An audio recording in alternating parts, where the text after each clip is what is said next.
SpaceX और Tesla के को फाउंडर एलन मस्क का नाम भला किसने नहीं सुना होगा। उनकी एक्स्ट्राऑर्डिनरी पर्सनैलिटी ने करोड़ों लोगों को इंस्पायर किया है और आज भी कर रहे हैं। उनकी बायोग्राफिकल बुक है एला, जो हमें उनकी लार्जर देन लाइफ पर्सनैलिटी की झलक दिखाती है। इस बुक के थ्रू हमें उनकी लाइफ के स्ट्रगल, अचीवमेंट्स और गोल्स के बारे में जानने का मौका मिलता है। ये बुक काफी इंस्पिरेशनल है, खासकर उन लोगों के लिए जो कभी हार नहीं मानते। इस बुक में से हम 3 चैप्टर के बारे में हम आपको बताएंगे। ही गाइस, मेरा नाम है सारा और आप देख रहे हैं फैक्टर स्काई। वीडियो स्टार्ट करने के पहले चैनल को सब्सक्राइब कर दो मोर इंटरेस्टिंग वीडियो के लिए।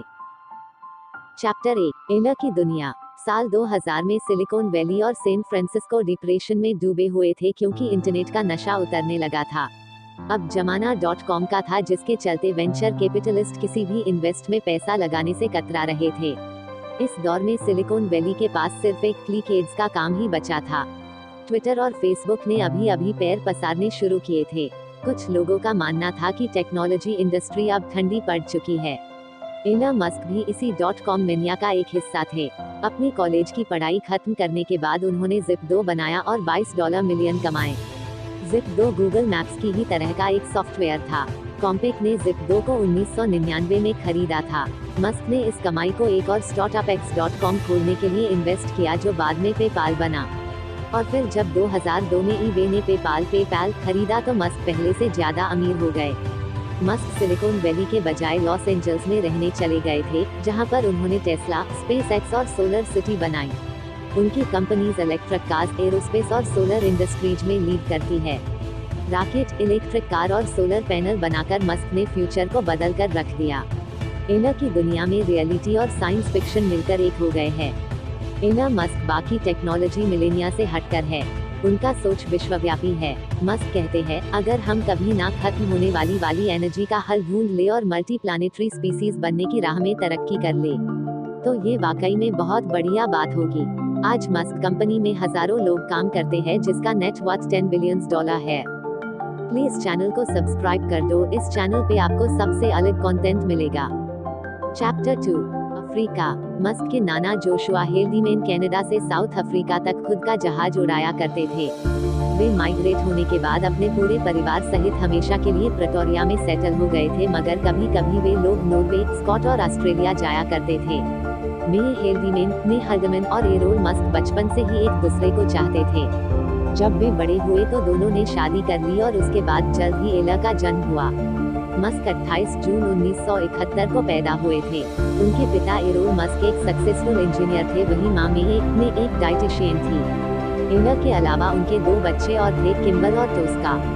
एला अभी सिर्फ 5 साल के ही थे जब उनकी काबिलियत दिखने लगी थी। वे घंटों किताबों में डूबे रहते। The Lord of the Rings और the Hitchhiker, the Guide to Galaxy उनकी पसंदीदा किताबें थी। उनके पास एनसाइक्लोपीडिया के 2 बड़े सेट रखे थे, जिन्हें वो तब पढ़ते जब बने के लिए किताबें खत्म हो जाती थी। मस्क परिवार एक खुशहाल परिवार था। प्रेटोरिया में उनके पास बहुत बड़ा घर था, मगर एला जब 8 साल के हुए तो उनके माँ बाप का तलाक हो गया था। वे और उनके भाई किम्बल अपने पिता के साथ रहने लगे। उनके पिता खुशमिजाज नहीं थे, इसलिए एला को कभी भी अपना बचपन खुशहाल नहीं लगा। एला जब 10 साल के थे जब उन्होंने पहली बार कंप्यूटर देखा। वे इसे देखकर इतने हैरान हुए कि उन्होंने अपने पिता से अपने लिए एक कंप्यूटर खरीदने की जिद की। और जब उनके पिता उनके लिए कंप्यूटर लेकर आए तो पूरे 3 दिनों में एलन ने बेसिक प्रोग्रामिंग सीख ली। एलन अपने भाई किम्बल और कजन पीटर, लंदन और रस रिवे के बेहद करीब थे। वे उनके साथ मिलकर होममेड रॉकेट और एक्सप्लोसिव बनाया करते थे।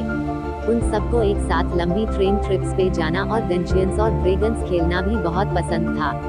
पर जब एला स्कूल जाने लगे तो वहाँ उन्हें कुछ अलग ही अनुभव हुए। स्कूल में उन्हें अक्सर बुल्ली किया जाता था।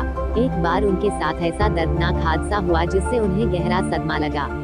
एला सीढ़ियों पर बैठे कुछ खा रहे थे जब एक लड़के ने उन्हें पीछे से सर पर लात मारी और एक जोर का धक्का दिया। इस धक्के से एला सीढ़ियों से गिर पड़े। उसके बाद उस लड़के ने उन पर मुक्कों की बरसात शुरू कर दी।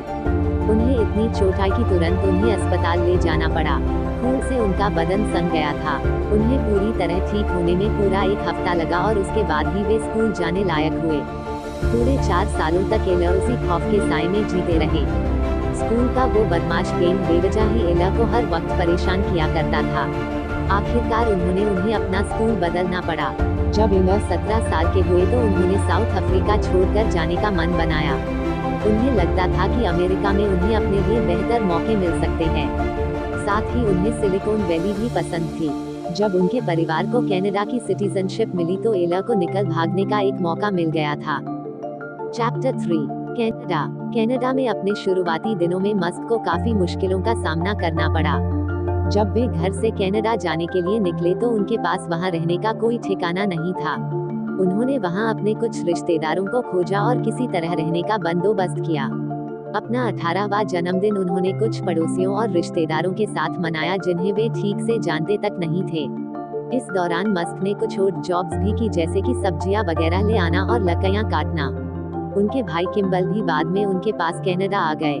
साल 1989 में मस्क ने क्वींस यूनिवर्सिटी ओंटारियो में दाखिला लिया, जहां पर उनकी मुलाकात अपनी पहली पत्नी जस्टिन विल्सन से हुई।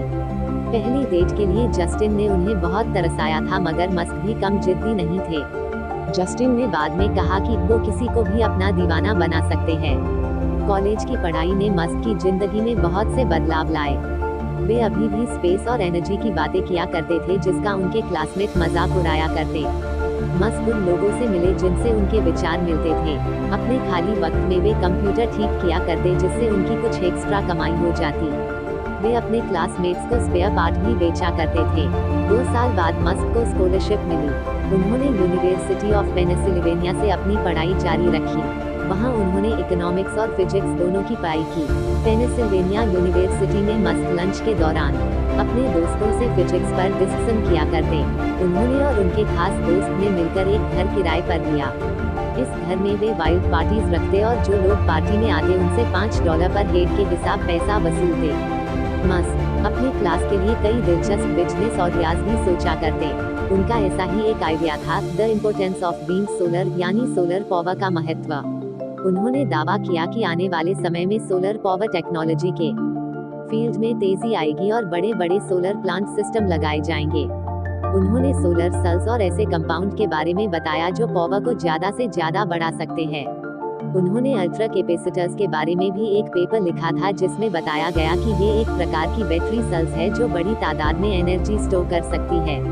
इन्हें रिचार्ज किया जा सकता है और बाकी कैपेसिटर्स के मुकाबले ये 100 गुना ज्यादा पावर दे सकती है।